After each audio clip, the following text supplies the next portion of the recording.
Gabriel.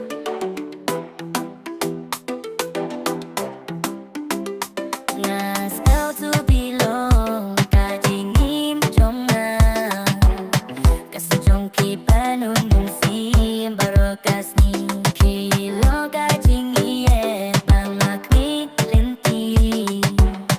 hakajin mo jonga pitang mapi pilong kajingie jonga oh baby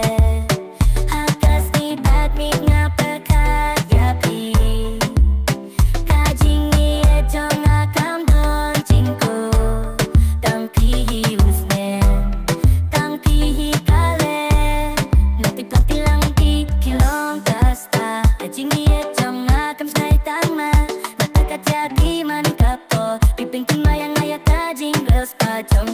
Kajingim pilong tabik ngayit sisha kam day tang kadring pipiki minsin kum kadurel kajingi changi kalong kabalo kajingim jonga katapapi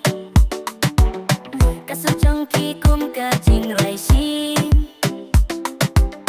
ngayit ba sisha ngayit ba jinja pilong kajingit jonga kam don jingim pilong kajingit jonga oh baby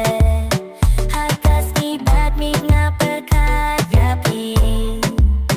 kajingit jonga kam don jingko tang pihi usmen